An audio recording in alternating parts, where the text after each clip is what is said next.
सोनपुर नाम का एक गांव था जहां दुर्गा और उसका पति भोला रहते थे। वो दोनों बहुत गरीब थे। उनकी कोई औलाद नहीं थी, इसलिए वो दोनों बहुत दुखी रहते थे। उनकी शादी को 5 साल हो चुके थे, लेकिन औलाद का सुख उन्हें अभी भी नहीं मिला था।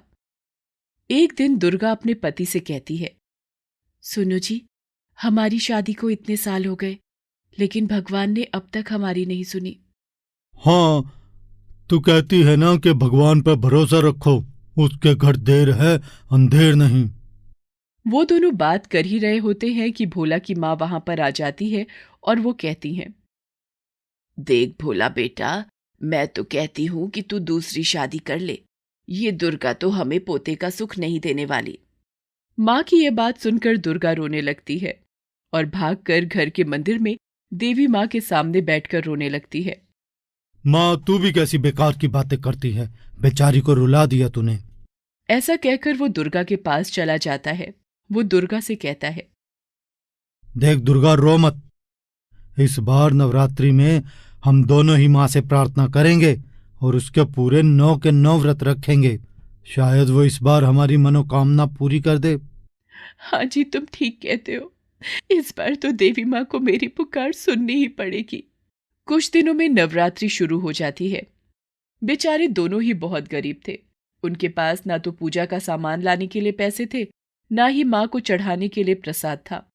वो बेचारे लोगों के घरों में काम करके अपना गुजर बसर करते थे। जैसे तैसे उन्होंने पैसे की व्यवस्था की और माँ के व्रत रखने शुरू कर दिए। अब वो दोनों रोज सुबह मंदिर जाते और वो देवी माँ के सामने प्रार्थना करते थे, हे देवी माँ, अपना आशीर्वाद दे, मेरी झोली भी भर दे माँ, मेरी झोली भी भर दे। एक दिन की बात है, जब वो दोनों मंदिर से वापस लौट रहे थे, उन्हें रास्ते में एक बूढ़ी औरत मिली। वो बेचारी बहुत ही दीनहीन हालत में लग रही थी। बूढ़ी औरत उनके पास जाती है और उनसे खाने के लिए कुछ मांगती है, लेकिन उनके पास तो कुछ नहीं था। तो दुर्गा उसे मंदिर का प्रसाद ही पकड़ा देती है। प्रसाद लेकर वो बूढ़ी औरत बहुत बहुत खुश होती है और उन्हें आशीर्वाद देकर वहां से चली जाती है। वो दोनों भी घर चले आते हैं।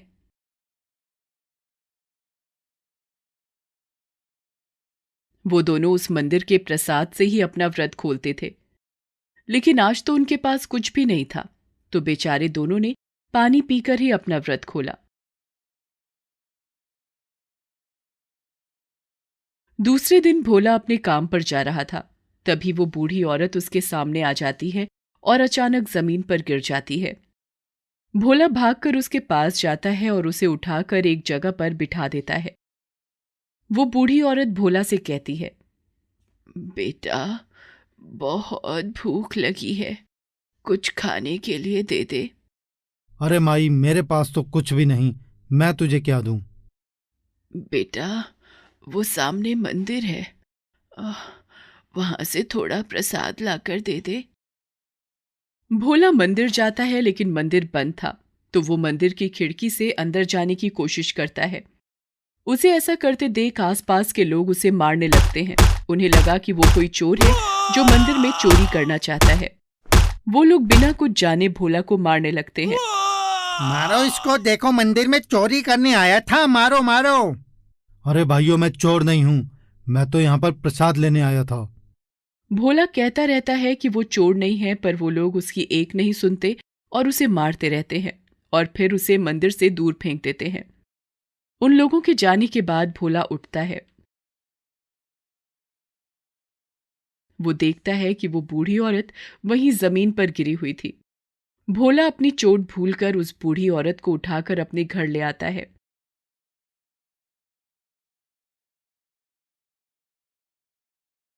घर आकर जब उसकी माँ ये सब देखती है तो वो भोला से कहती है, अरे मेरे भोले बाबा, ये किसे उठाकर ले आया?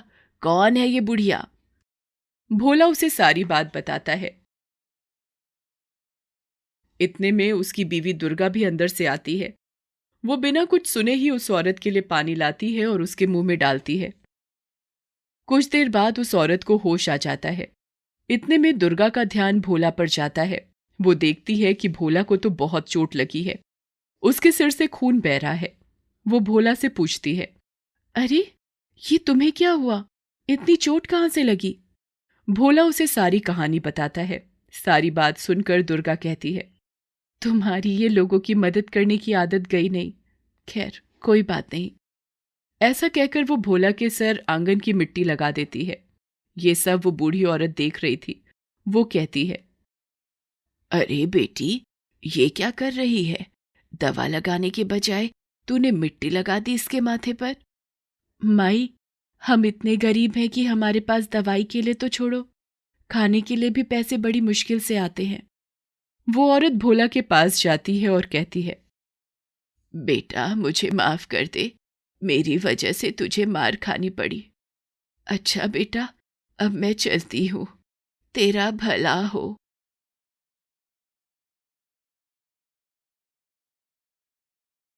वो उसके घर को चारों तरफ देखती है, फिर वो पूछती है, अरे बेटा, तेरे घर में बच्चे नहीं हैं क्या?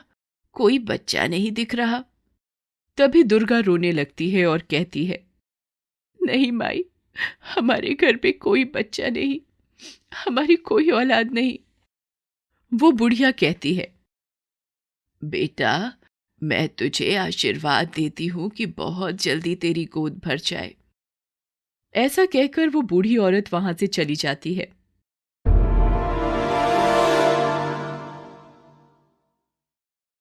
माँ भोला से कहती है, तुम दोनों एक ही थाली के चट्टे बट्टे हो, ना जाने किसकी किसकी मदद किए फिरते हो, तुम्हारा कुछ नहीं हो सकता। ऐसा कहकर वो वहां से चली जाती है। रात के समय दुर्गा और भोला दोनों सो रहे थे कि तभी दुर्गा को एक सपना आता है। वो देखती है कि दुर्गा माँ उसे एक बच्चा दे रही है। तभी उसे कुछ आवाजें आती हैं। वो उठकर देखती है तो घर के बाहर एक बच्चा रो रहा था। दुर्गा भागकर उस बच्चे के पास जाती है। वो चारों तरफ देखती है पर वहां कोई नहीं होता। वो भोला को कहती है, सुनो जी, ये बच्चा ना जाने यहाँ कहाँ से आ गया और आसपास कोई दिख भी नहीं रहा, ना जाने किसका होगा, क्या करे? अब भोला कहता है, चल इसे उठाकर अंदर ले चलते हैं, सुबह देखते हैं। वो बच्चा जोर जोर से रो रहा था, लेकिन जैसे ही वो दुर्गा की गोद में आता है, वो दुर्गा को देखकर हंसने लगता है और चुप हो जाता है, जैसे कि दुर्गा ही उसकी माँ हो। भोला भी ये देखकर हैरान था।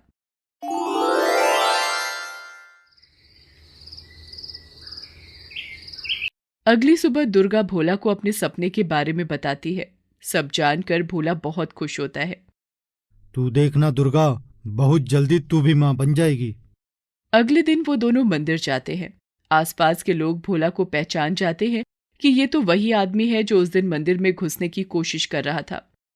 वो लोग भोला के पास आते हैं और उससे माफी मांगते हैं और कहते हैं, भाई हमें माफ कर दो, उस बूढ़ी औरत ने हमें सब कुछ बता दिया था कि तुम उस दिन उसके लिए खाने की तलाश में मंदिर में जाने की कोशिश कर रहे थे। इतना कहकर वो लोग चले जाते हैं। भोला और दुर्गा देवी माँ के सामने पूजा करते हैं। तभी दुर्गा की झोली में एक फूल गिरता है। दुर्गा बहुत खुश हो जाती है। वो समझ जाती है कि ये दुर्गा माँ का आशीर्वाद है। वो दोनों घर वापस आ जाते हैं। घर पर उसकी माँ खुशी से नाच रही थी। उसे घर के एक कोने से पैसे से भरी एक पोटली मिली थी। वो भी समझ गई थी कि जरूर ये देवी माँ का ही आशीर्वाद है। भोला अपनी माँ को सारी बात बताता है। माँ भी ये बात सुनकर पिघल जाती है और दुर्गा को अपने गले लगा लेती है और उससे माफी मांगती है।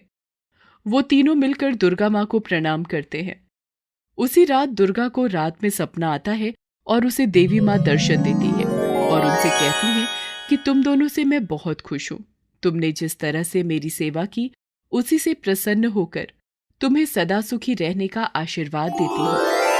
और फिर उनका जीवन बिल्कुल बदल जाता है। उस पैसे से भोला ने अपना व्यवसाय शुरू कर दिया था, जिससे उसको बहुत मुनाफा होने लगा और कुछ समय बाद दुर्गा ने भी एक सुंदर सी लड़की को जन्म दिया। जय हो देवी माँ। देवी माँ के आशीर्वाद से आज मेरे घर पर भी देवी ने जन्म लिया है। ये ले माँ, तू दादी बन गई है आज। जय हो माँ, तेरा लाख लाख शुक्र है कि मरने से पहले मैं दादी बन गई। भोला और दुर्गा अब धन दौलत वाले हो चुके थे, पर उन्होंने अब भी लोगों की मदद करना नहीं छोड़ा था। वो हर रोज किसी न किसी गरीब और जरूरतमंद को खाना कपड़े दान देते हैं।